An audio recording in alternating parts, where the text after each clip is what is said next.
This podcast is a production of Unfiltered Studios. If you would like to know more about joining Unfiltered Studios, please visit our website at unfpod.com for more information.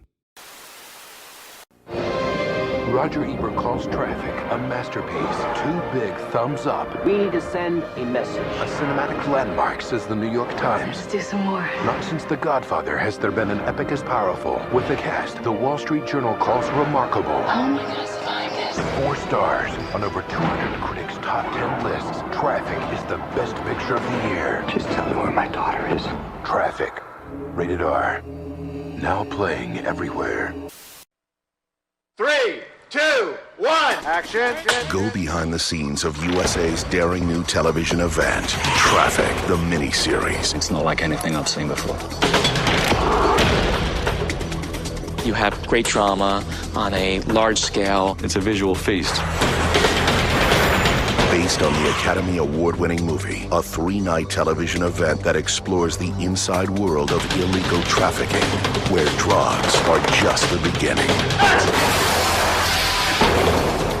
If you've got an illegal way of trafficking illegal things, then you won't just traffic drugs, you'll traffic human beings, illegal immigrants, drugs, anything. 2-3 million of these come through here every year. Now, what's the odds against any one of them being searched? It's a billion-dollar industry, and how it affects everybody's life. Got a little shipping problem I need some help with. Dad, what kind of business are you running? Nobody's hands are clean. Everybody's got their hand in somebody else's back pocket. We all make decisions. We all make choices. There are people who are drawn into this world, and there are people who resist it, and they do it for different reasons.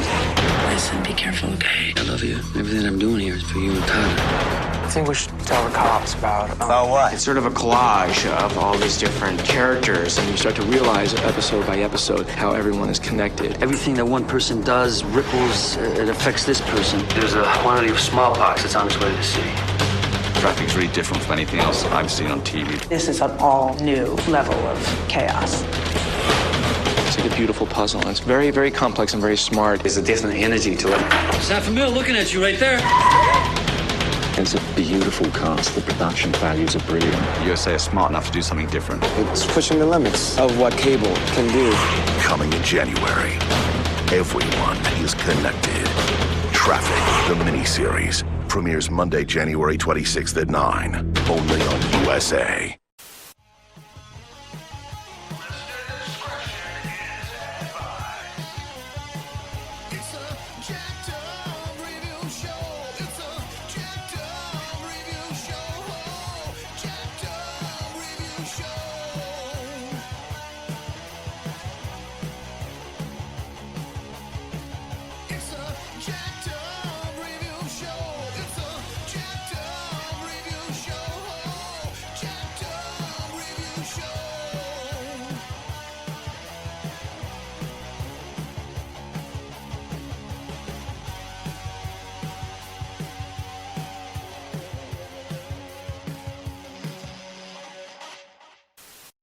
Welcome all. I'm here to talk about, just so many other great movies. We've been often teaming them up if they have thematically similar material, where they could be an unofficial sequel or spin-off of each other, or just an unofficial trilogy. So we've been doing that with all our favorite filmmakers, and Steven Soderbergh is no exception. However, I had to talk about one of his key award-winning movies, and it's TV spin-off. So it's kind of an unofficial franchise, if you will. And I had to talk about it. It's a very important movie. It's not a perfect movie, but we'll get into that later. And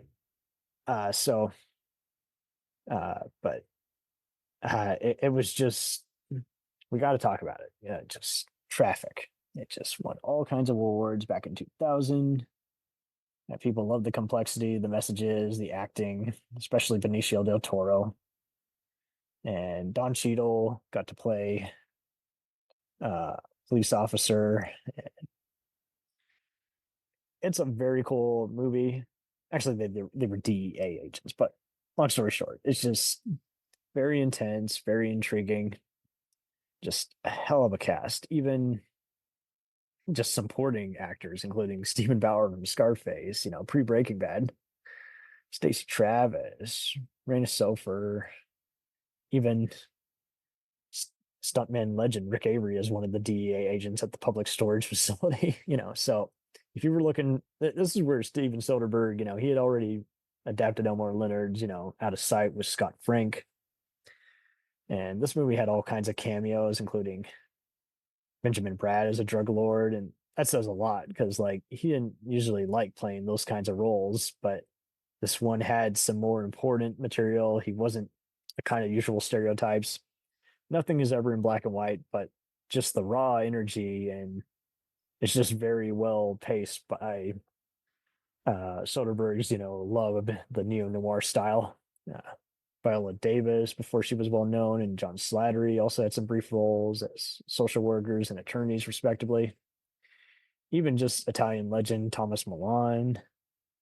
But yeah, before everyone was trying to be like Crash, falling, even post Falling Down, and just other multi-character dramas. Before that got out of line, this was after Magnolia, but I think the reason this one took off was Stephen Gaghan's script was well adapted from what was originally a Russian TV show. It's spelled the same, a British TV show, mind you, but it was about Afghan and Pakistani drug manufacturers and grower. I still have yet to have seen it to this day. I know it stars Julia Ormond and Lindsay Duncan, who have done great stuff for HBO. Sorry, guys, I have not been able to find that anywhere, but that was a big hit in 1989 and spelled with a K, Traffic. And the movie in 2000, it got all kinds of nominations, Best Director for Soderbergh, Best Supporting Actor for Benicio del Toro. He's good here as the career criminal, if you will. Actually, no, he was the police officer. I'm thinking of, Miguel Ferrer was one of the other bad apples. He was,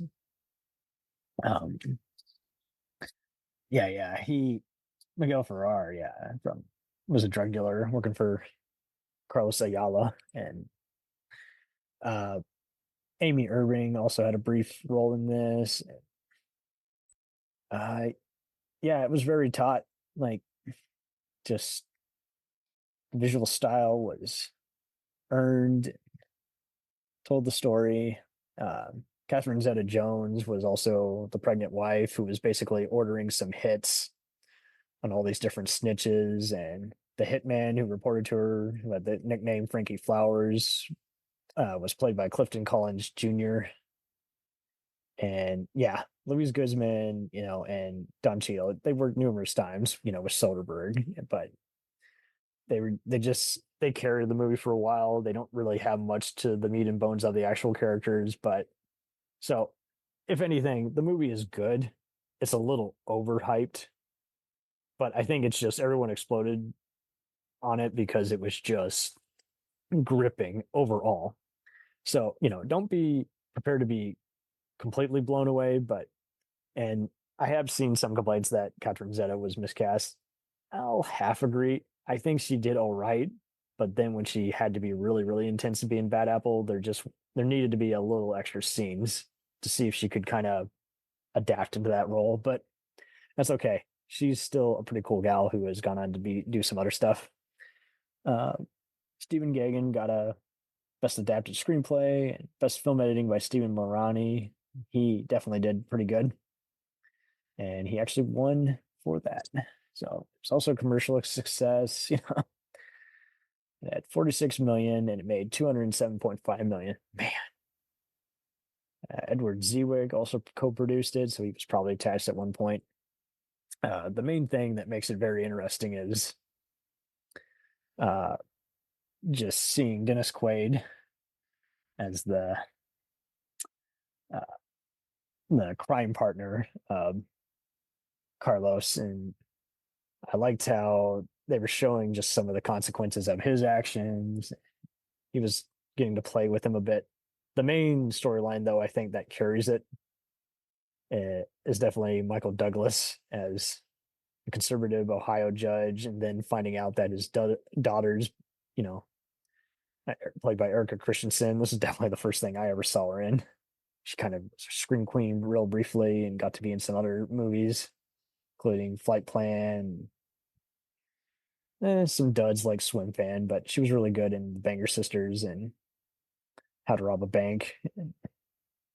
But yeah, Traffic is kind of what got her on the map too, and you just loved seeing it. Just like, hey, I'm gonna bend the law. I gotta stop my daughter from getting addicted to these drugs.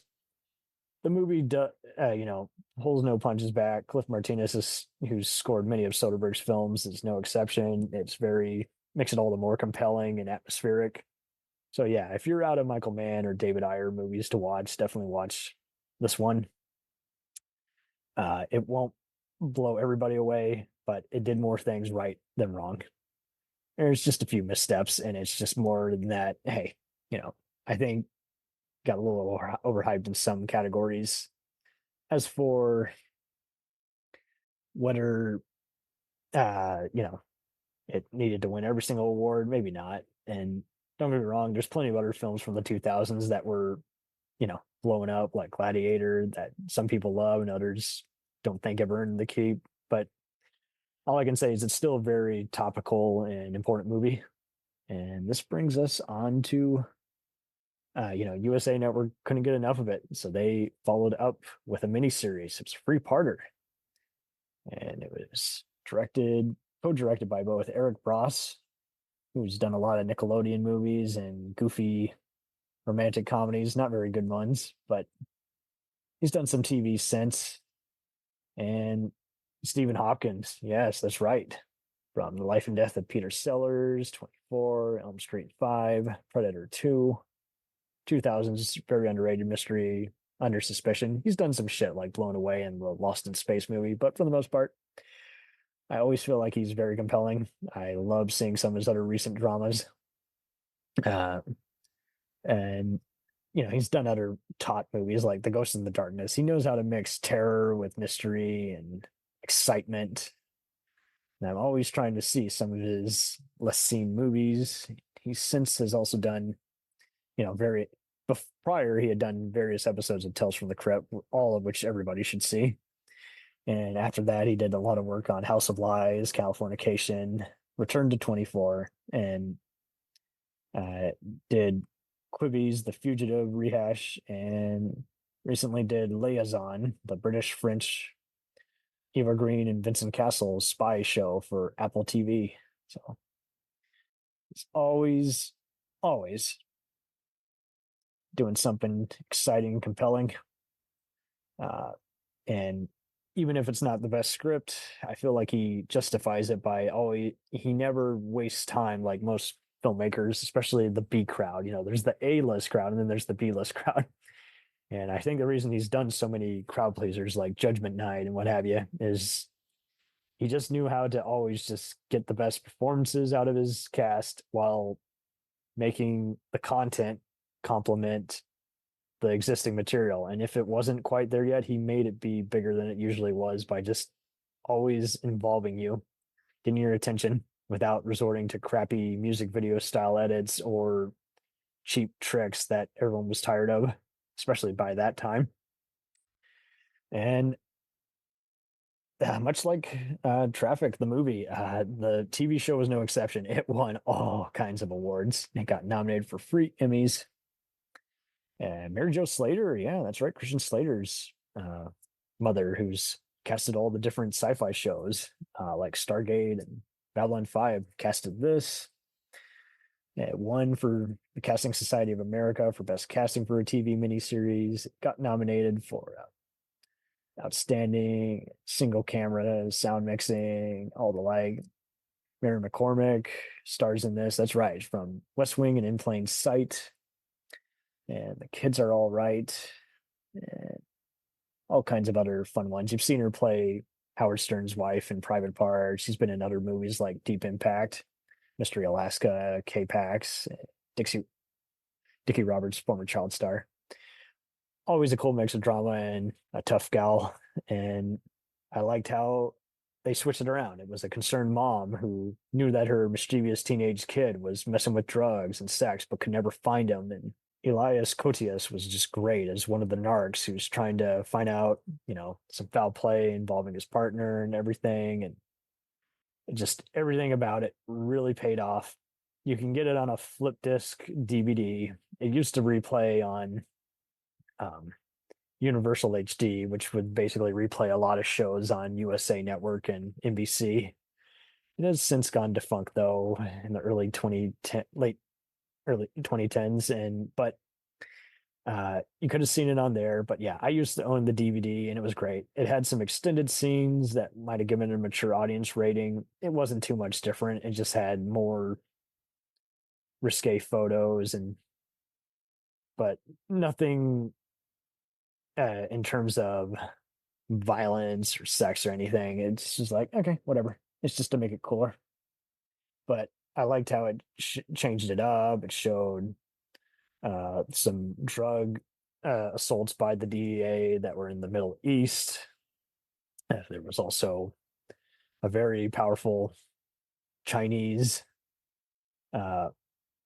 Asian American gang member who had some powerful people he was working for doing drug distribution and had some Wall Street connections. And I think that's what made it work. It had a more fleshed out thing to where it's like, I love this even more than the actual movie. Like, this is 3 hours, man. It makes a big difference. And Cliff Curtis was on it as well. You might know him from one of the gang members in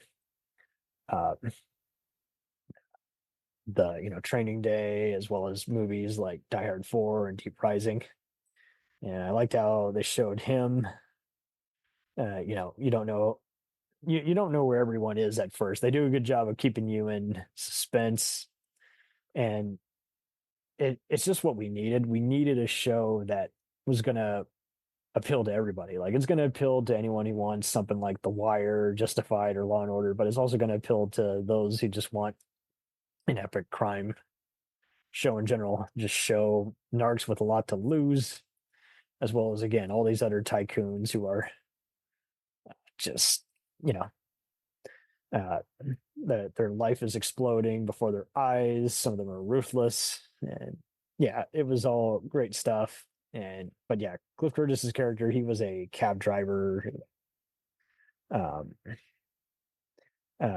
Some people found this plot line hard to believe. I thought it was good. He basically was playing Adam, a Chechen cab driver who's living in Seattle, and his wife and kid died mysteriously while they were brought into the country via crime ring, which Ronnie, the crime lord, the Asian American crime lord I mentioned earlier, was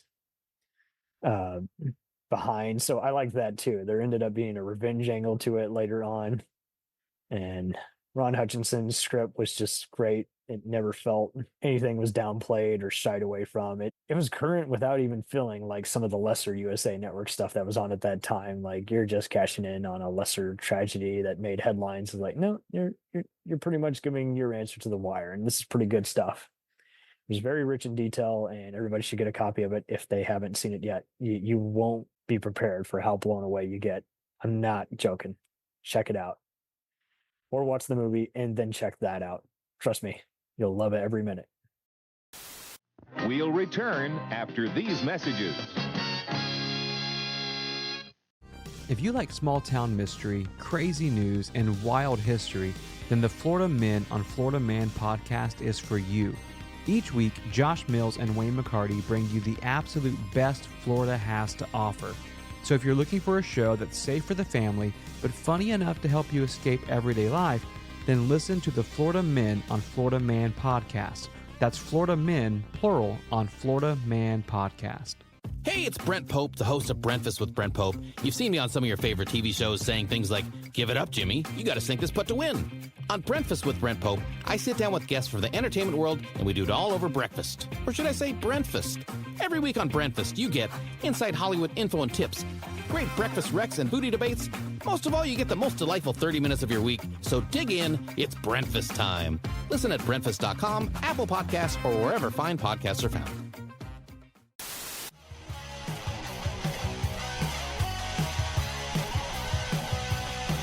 Follow us on the web on Facebook, Twitter, and Instagram The podcast is available on Podbean, Spotify, iHeartRadio, Anchor, Apple, and anywhere else podcasts are available. Feel free to review our show and leave comments on any of those sites. Thanks a million for listening. It's a jacked up